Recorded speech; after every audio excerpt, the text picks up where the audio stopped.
you too. guys. You know what film that's from? Hey, you guys. Yeah.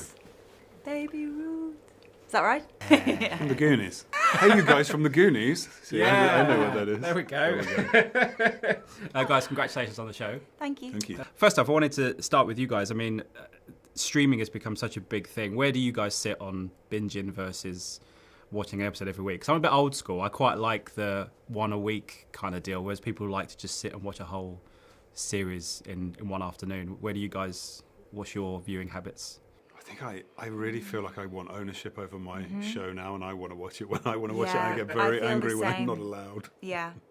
Even when it's, dropped in 2 parts, I'm so annoyed. But then I mightn't watch it for ages if I had it all. Having autonomy over it, then you can decide when you want to watch it. I think that's fantastic. Yeah, because this show, a completely different show, but I used to love 24, and I used to love kind of the cliffhangers. And with this show, I feel like it's kind of good to watch one and then let it percolate and stuff. But It's you like get a the double option bill with at a this- movie in terms of length. It's like going to a matinee and an evening and getting the whole thing in one big bite. Yeah. Absolutely. When you guys got the script for this, obviously there's a hell of a lot going on. Some fantastic characters in there for you guys to dive into. Did it take much convincing in your brain to want to say yes? Was there something specific when you read it that you thought, I've got to try and see if I can get hold of this one? Yeah, I was dying to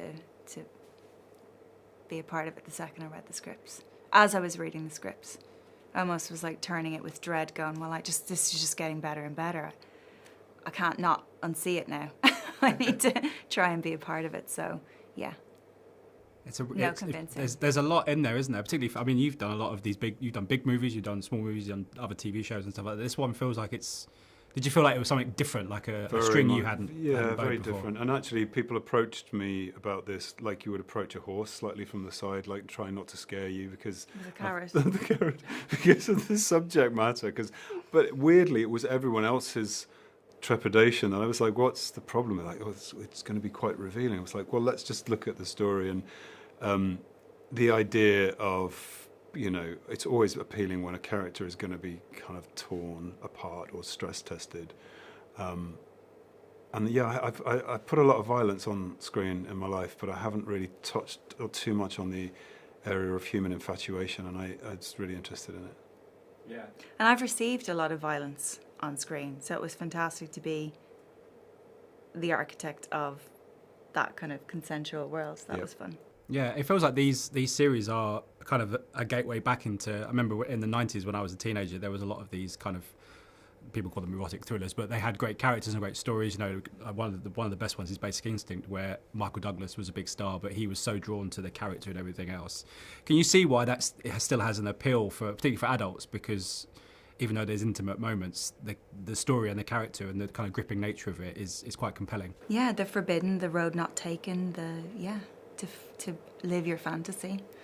That's quite alluring. And also, I feel like the departure from that period is more about making the intimacy less decorative and more essential to the story.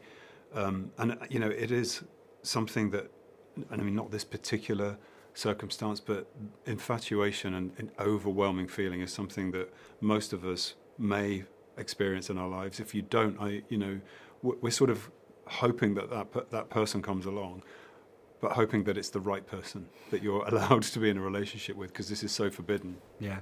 I remember listening to Samuel L. Jackson on Graham Norton talking about sex scenes and how to break the ice and all that kind of stuff. Did you guys have a way of kind of, obviously you have the on-screen personas, but the off-screen, I guess you have to have a comfortability with each other. Was there something that broke the ice, something fun in between that helped you get through it all?